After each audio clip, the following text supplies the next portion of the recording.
इस बीच इस वक्त की बड़ी खबर सामने आ रही है। जयपुर से मिल रही है इस वक्त की ये बड़ी खबर। राजधानी जयपुर में 10 साल के बच्चे के अपहरण का प्रयास। बच्चे को जबरन नींद की गोली खिलाने का प्रयास किया गया। बच्चे ने पत्थर मारकर अपहरणकर्ता का सिर फोड़ा और उसके चंगुल से छूटकर वापस घर लौटा। वहीं बगरू थाना पुलिस में केस दर्ज कर लिया गया है। तो राजधानी जयपुर में लगातार इस तरह के मामले बढ़ रहे हैं। बच्चों के अपहरण के मामले। अब ये 10 साल के बच्चे का अपहरण करने की कोशिश, बच्चे को जबरन नींद की गोली खिलाने का प्रयास किया गया आरोपियों की तरफ से। वहीं बच्चे ने सजगता दिखाते हुए पत्थर मारकर अपहरणकर्ता का सिर फोड़ दिया और वहां से भागकर वो अपने घर लौट आया।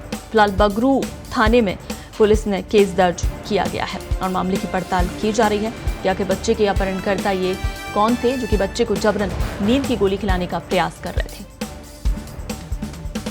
चलिए, इस पर और ज्यादा जानकारी और अपडेट के लिए हमारे सहयोगी जयंत फोन लाइन पर हमारे साथ जुड़े हुए हैं। जयंत, राजधानी में इस तरह की घटनाएं लगातार बढ़ रही हैं। अब एक और नया मामला 10 साल के बच्चे का, क्या कुछ अपडेट है? क्या कोई जानकारी सामने आई है? कौन थे अपहरणकर्ता? बिल्कुल, देखिए, ये इस तरीके का संभवतः पहला ही मामला है कि एक कोई छोटा बच्चा जो 4 लोगों से टकरा जाए खुद को बचाने के लिए, मोबाइल नंबर याद करे और उन लोगों ने जो मारपीट करने की कोशिश की उसको डिनाई करने की कोशिश करे। तो जो बगरू पुलिस है वो फिलहाल इस केस की जांच कर रही है। बच्चा बेहद घबराया हुआ, सदमे में है, परिवार के साथ है और पुलिस ने यही निर्देश दिए हैं। मेडिकल डिपार्टमेंट की जो टीम है, जो इस पूरे मामले को जब मेडिकल किया गया बच्चे का, तो उनका भी यही कहना है कि वो बच्चा जो है फिलहाल सदमे में है, परिवार के साथ है। पहली चीज। दूसरी चीज, जो 4 लोग थे जिन्होंने, मतलब आप ये देखिए, दिन दहाड़े शाम करीब 6 बजे की ये घटना है और बच्चे को अपहरण करने की कोशिश की। पहले तो एक लड़का उससे उसका मुंह दबाकर कुछ आगे तक ले गया, उसने कोई किसी को कॉल किया, उसके बाद एक कार और आई, उसमें 4 लोग थे। उन चारों से बचकर ये बच्चा घर पहुंचा है और अब इससे बच्चे से पूछताछ की तैयारी पुलिस भी कर रही है। बिल्कुल। जयंत, बच्चे का अपहरण कहाँ से किया गया? क्या घर के बाहर था बच्चा, खेल रहा था, या फिर कहीं और से बच्चे को पकड़ा गया? और क्या बताया जा रहा है, परिवार की किसी तरह की कोई रंजिश, कोई संदेह परिवार ने जताया है? बिल्कुल, ये देखिए, आपकी घर से करीब तीसरा चौथाई मकान, या यूं कहें कि पड़ोस से ही जब बच्चा घर के बाहर साइकिल चला रहा था तो उसी समय उसका किडनैप करने की कोशिश की गई और लगभग अपहरणकर्ता इसमें सफल भी हो गए। बच्चे को साथ लेके गए, उसको करीब 1 से 1.5 किलोमीटर दूर तक अपने साथ लेके गए जबरन, और जब उसने चीख पुकार मचाने की कोशिश की तो उसके मुंह में एक कोई नींद की जो है वो मेडिसिन डालकर उसका मुंह भी भींच दिया गया, बंद कर दिया गया ताकि वो गोली उसके गले से नीचे उतर जाए। लेकिन उसने सूझबूझ से काम लिया और कुछ दूर जाकर इस गोली को थूक दिया। और बताया ये भी जा रहा है कि उसने 2 जो अपहरणकर्ता थे उनको पत्थर मारे और बहुत तेजी से घर की तरफ दौड़ा और घर आकर ही ठहरा। उसके बाद अपने माता पिता को इसकी पूरी जानकारी दी। माता पिता और आस पड़ोस के लोग वहां मौके पर पहुंचे, चीजों को देखने की कोशिश की, आसपास के लोगों से पूछने की कोशिश की, तब जाकर पुलिस को इस पूरे घटनाक्रम के बारे में जानकारी दी गई।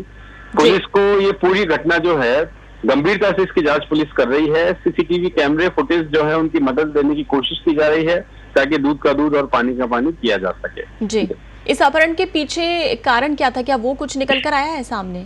कुछ बताया परिजनों ने? किसी पर संदेह जताया? कोई रंजिश?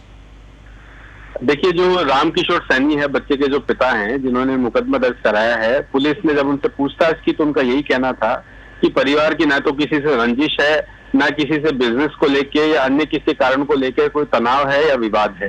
तो इस पूरे घटनाक्रम में हालांकि पुलिस को कुछ संशय के क्लू मिले हैं, उनकी जांच पड़ताल चल रही है, लेकिन फिलहाल जो अपहरण और अन्य धाराओं में इस केस को दर्ज किया गया है, पहले जांच उसकी जारी है। जी जयंत, लेकिन बच्चों के अपहरण के तो अभी देखा जाए राजधानी में तो कई मामले सामने आ चुके हैं। अभी 3 दिन पहले का मामला भी सामने आया था, उससे पहले भी कई इलाकों से, प्रतापनगर से भी एक बच्चा जिसका अपहरण किया गया था।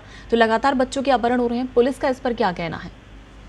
बिल्कुल, देखिए, अगर जयपुर शहर के अलावा वृहद तरीके से बात की जाए, पूरे राजस्थान की अगर बात की जाए तो ह्यूमन ट्रैफिकिंग में राजस्थान पूरे देश में पहले नंबर पर है। साल 2020 में राजस्थान से 2000 से ज्यादा बच्चों का अपहरण हुआ, जिनकी उम्र 17-18 साल तक रही, उनका अपहरण हुआ। इनमें बड़ी संख्या में लड़कियां, युवतियां भी शामिल रही, किशोरियां भी शामिल रही। हालांकि एक अच्छी चीज ये है कि 2000 से ज्यादा इन अपहरण में या अन्य तरीके से बच्चों को उठाने के मामलों के बाद करीबन 60% केसेस में पुलिस ने बच्चों को जो है वो अपहरणकर्ताओं के चंगुल से भी छुड़ाया है, ट्रैफिकर्स जो है उनके कब्जे से भी छुड़ाया है। लेकिन उसके बावजूद भी इस तरीके की वारदातें लगातार जारी है राजस्थान में। इस पूरे साल की अगर बात की जाए, शुरू के जो 9 महीने 10 महीने हैं उनकी बात की जाए, अभी तक भी आप ये मानिए कि करीब 1700 से ज्यादा केस हैं अपहरण के राजस्थान में जो दर्ज हुए हैं जी।